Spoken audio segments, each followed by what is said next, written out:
Hi everyone, welcome to another edition of Brewed For Change, an initiative of Green Frontier Capital, a preeminent venture investor investing in breakthrough innovation in line with India's sustainable goals.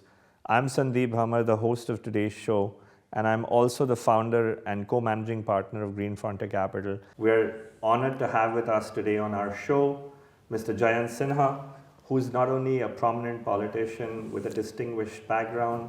In his current capacity as Member of Parliament representing Hazaribagh constituency of Jharkhand state, and also currently the chairman of the Standing Committee for Finance in the Indian Parliament.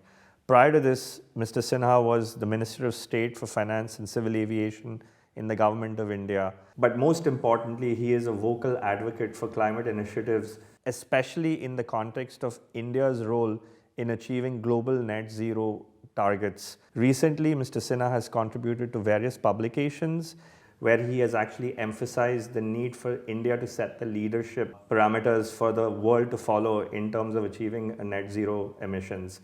Mr. Sinha, thank you for having us on the show. Namaskar, Sandeep. I'm very happy to be with you today. Thank you. Mr. Sinha, you were the first person to present the net zero bill in the parliament. And even recently in several interviews, you have actually talked about the necessity for India to achieve net zero emissions. While that's a great narrative, what concrete strategies are in place right now to achieve that? So first, let me tell you, Sandeep, that net zero is net positive for India. So for a long time, the thinking had been that if India decarbonized, if India stopped using fossil fuels, that India stopped using the vast coal reserves that it would have, that this would be damaging for our economic growth, damaging for the prosperity of our people. So the view very much was that net zero was going to be net negative for India. We did a lot of work. The work had actually not been done before, where we looked at the impact of various decarbonization trajectories for India, and leaving aside whatever one would think of the baseline in a fast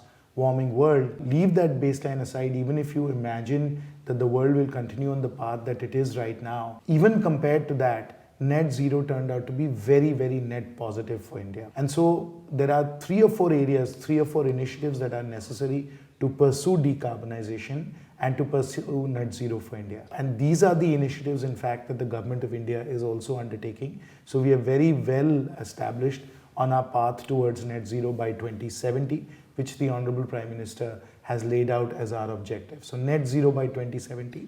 You asked about the initiative areas. There are four major initiative areas that are required.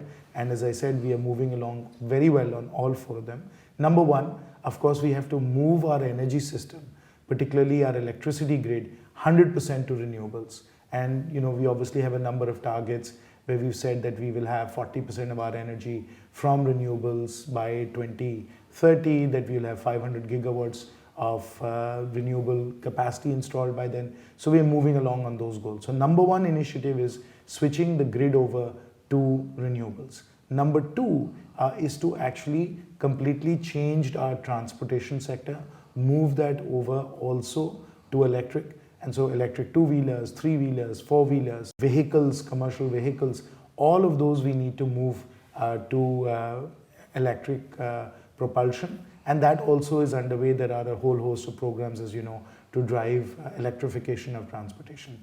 Number three is biofuels of various kinds. Obviously, green hydrogen has a very important role to play there, but we also have various biofuels, ethanol, compressed biogas, etc., that we are using to actually deal with the hard-to-abate sectors, which you can't electrify easily. And number four, of course, is carbon credits, carbon taxes, and the global market for carbon credits as a whole. If we can do that, that will enable us to really tackle much of the carbon emissions that we see in industry and in real estate and agriculture. So these four major initiatives together are really what are taking us to net zero. On each of them, as I said earlier, the government and the state governments are undertaking a whole set of initiatives. Great. Also in several articles, you've actually mentioned about the need for green and decarbonization technologies to achieve costs that are in line or better than traditional technologies. What do you think is happening in that area for these technologies to become competitive in terms of both price as well as performance relative to traditional Now, technology? that's a terrific question, Sandeep, and obviously that is the investment opportunity that venture capital firms like Green Frontier and others have to tap into. The good news here is that today and for the next 10, 20 years, we have a whole range of technologies that are actually superior to brown technologies. So green technologies are already superior to brown technologies. India could invest hundreds of billions of dollars in those green technologies, and they will be more cost effective than brown technologies. Many examples. Obviously, round the clock solar is a great example of that. That's already more cost effective than coal, even with the price of coal as it is right now. For example, coal fired capacity is 4-5 rupees per unit, levelized bus bar. If you look at solar round the clock, that's coming in at 2 to 3 rupees a unit in many cases, including storage of various kinds, particularly when you couple it with wind. So already we have lots and lots of capacity we can put in on the renewable side. Secondly, when we look at electric vehicles, so on electric vehicles, on total cost of ownership, particularly if there's significant utilization during the day, if you're using your vehicle for 6 hours, 8 hours a day, the total cost of ownership for three-wheelers in particular, commercial four-wheelers, even two-wheelers in some cases, is actually going to be lower. And so wherever you have fleets where you have vehicles being used in commercial ways, you're already seeing a very vast move towards electrification. Similarly, green hydrogen costs are coming down very quickly. There also there are very many significant opportunities. Compressed biogas now is very cost effective. So that's where there are a lot of opportunities. And then energy efficiency in general. If you are going to be able to reduce energy usage in industrial applications, real estate applications, commercial applications of various kinds, you can save a lot of money. Now, as I said, you could invest $100 billion over the next 5 or 10 years and still be able to make a lot of money on it because these green technologies are already cost effective right now. Got it. And obviously, you've also called for a substantial increase in climate finance to address these technologies. What kind of support mechanisms or financial mechanisms do you think are in place to achieve the decarbonization effects that India is hoping to achieve? Unfortunately, very few, Sandeep. And that's part of the problem that we have right now. As it is, India and most of the global south has a shortage of capital, and many governments, India included, run large fiscal deficits because we have such large development requirements for health, for education, for building out our infrastructure.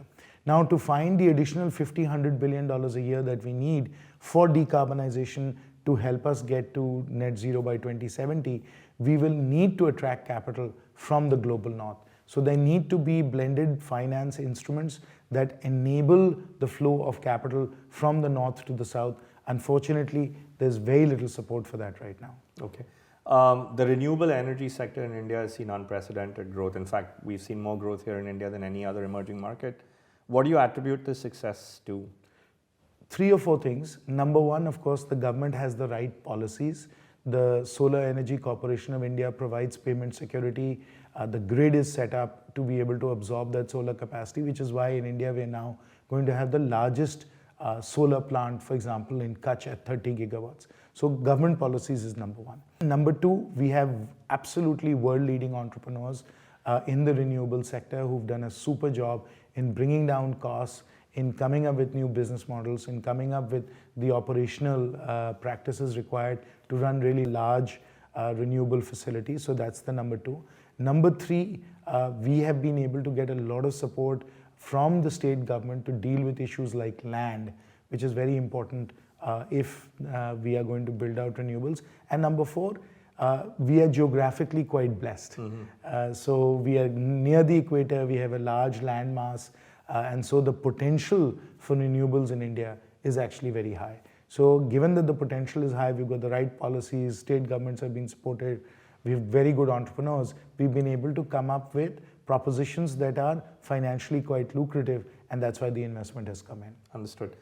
As the chairman of the Standing Committee for Finance in the Indian Parliament, what is the Standing Committee doing in terms of incorporating climate change initiatives so that they can actually impact financial and economic policy more efficiently?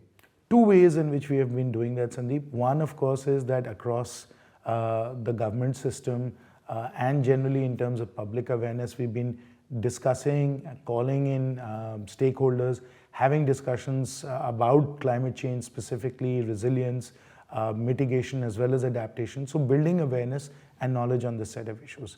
And number two, there have been specific policy interventions that we have suggested to enable us to deal with climate change going forward. We've just, for example, issued a report on insurance where we've said it's necessary to have sufficient catastrophic insurance so that people can deal with some of the extreme events that are triggered by climate change. In the same way, of course, we've been advocating for blended finance, instruments like long-term currency hedging, etc., so that in fact we can attract more capital from the north to the south. Obviously, India is a beacon of growth in the emerging markets universe, but yet, in fact, I would say in the global universe, but yet a lot of international collaboration is required. So how do you envision international collaboration playing a role in India basically achieving its net zero targets? So international collaboration for all countries is very important.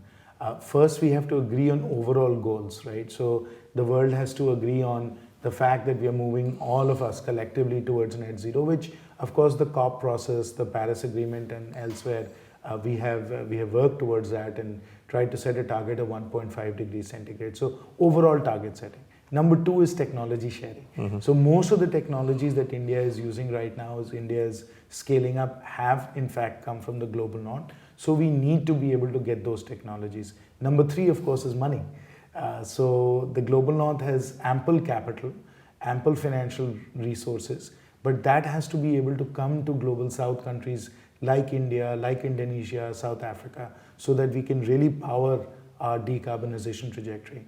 And then finally, global carbon credits. That's very, very important, because if we can find investment opportunities in India that are 1/3 the cost of investment opportunities in Europe, obviously, globally we've got to clear that market and we have to make sure that those investments would happen in India. There's a final area, of course, which is around trade. As you know, the European Union is bringing in carbon border adjustment taxes of various sorts. Now, that is a violation in some ways of the CBDR, Common but Differentiated Responsibilities. So I understand why the EU is doing it, but that does impose an unfair burden on the global south as well. So we've got to find ways in which we can coordinate trade issues also. All of these require intense global collaboration, Sandeep. Yeah. Given that even though India is actually in order of magnitude the third largest emitter of greenhouse gas emissions, as is widely seen in several publications, it still only occupies a very, very small percentage of the carbon space and in the environment. And what I've heard is that India is actually facing unprecedented economic growth. So how does it balance its economic growth issues with trying to basically transition to a greener economy without impacting economic growth? I'll come back again to what I said, Sandeep, which is that net zero is net positive. Green technologies over the next 20, 30 years are going to be vastly superior to brown technologies. So there is no trade-off, right? We just should be moving towards net zero and green technologies. And that will, of course, require investment. And that's really what we need just now. If we can attract that investment, then in fact, we can move towards net zero quite well. But what is necessary for us to consider is that the use of green technologies is actually positive for economic growth. So as I said, there is no trade-off. Net zero is net positive. If we adopt green technologies at scale, if we decarbonize, we're going to grow even faster. Yes, that's great. Obviously considering the significant impact of climate change on cities like Mumbai and Delhi, what kind of urban transformation do you see in these cities going forward? That's a very serious question, Sandeep, and at some level we have to prepare much better for what's going to happen with climate change. And there are 2 or 3 aspects to it. Number one aspect to it is that urban areas are heat islands. They get much warmer than rural areas. And as warming happens, maximum temperatures increase, we need to make sure that our cities have the cooling technologies, that they have the air conditioning, they have the fans that will enable people in these heat islands to be able to survive. So that's one very important thing. Second important thing is that many of our major cities, Mumbai, Kochi, Kolkata, Chennai, they're all on the coasts. And as a result of those coastal cities being on the path of cyclones, hurricanes, coastal flooding, that does mean that we have to find whether it's sea walls, whether it is ways in which we can create dikes. All of those things have to be done so that we can prevent coastal flooding, particularly when big storms happen. So that's a second area. A third area that's also likely to happen is as we have more stress on agriculture. We're already seeing that in Europe. You're going to get more climate migration. In India, that's going to happen from rural areas to urban areas. So we're going to get more people coming from rural areas into urban areas as well. And so we have to really think about how we'll absorb that. In any case, urbanization is happening quickly in India. It'll get accelerated with all of this. Given that the pulse of any economy is really the small and medium-sized enterprises, how do the small and medium-sized enterprises access the climate finance that we've actually talked about earlier? So there are a large number of programs now through the government for small and medium enterprises. And one of the very good things that has happened over the last decade or so has been the formalization of the economy through GST, through UPI, through the fact that we have a lot more of these MSMEs paying taxes. So now they have a formalized and well-established set of transactions that they can point to and get access to credit, technology, and so on. So formalization, digitization, this is the way in which we can provide MSME support. Where do you think the most promising technologies in the climate area lie as they relate to India? We have many, many different areas. I know you talked about the Solar Didi program on the back of... That's right. So that, let me just start with that. So I think the Solar Didi program is a real sort of game changer type program, because right now the prices of solar panels have plummeted. So if we can give every rural household 10 kilowatts of solar panels, not only are they going to be able to generate electricity for themselves, for their own uses, they're also going to be able to feed it in the grid and make 2,000 rupees a month from that. But they'll save more money. First, they're saving from their own electricity bills. Second, they can go to electric stoves rather than gas stoves and save 400-500 rupees, 1,000 rupees a month on using gas for cooking. Third, of course, is electric vehicles. So instead of using petrol for their two-wheelers, they can use electric charging for two-wheelers. That also will save them 500 to 1,000 rupees a month. So if we can move to something like that, that can be a real game changer for our rural households. But there are many other technologies. I think charging technologies that enable any vehicle to go to any charge point, that is a real game changer again for India. And of course, the software and the various different technologies that are being used in these very large scale solar plants, those are also remarkable as well. So now we have automated cleaning of solar panels, for instance. We have software that drives these robots that actually do automated cleaning of solar panels. That's a very interesting technology as well. Obviously, battery storage. Battery storage, many different new battery chemistries are being worked on. Any one of them could really be a total out-of-the-box innovation for India. So all of those, I think, are very, very important. And finally, we have nuclear fusion as well. Yes. So finally, as an Indian political leader, how do you ensure that the transition to green is inclusive and benefits all segments of society? The government, in any case, is undertaking a whole host of programs to target vulnerable groups.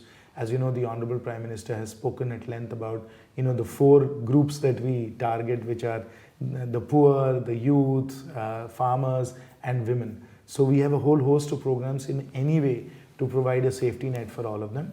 But in addition to that, if we can come up with innovative programs like the Solar Didi program that I spoke about, then we can also use these new green technologies to put India on a totally different trajectory. As I said, net zero is net positive. Thank you. With that, sir, thank you very much. And I really appreciate you coming to Brewed For Change. Thanks. Thank you.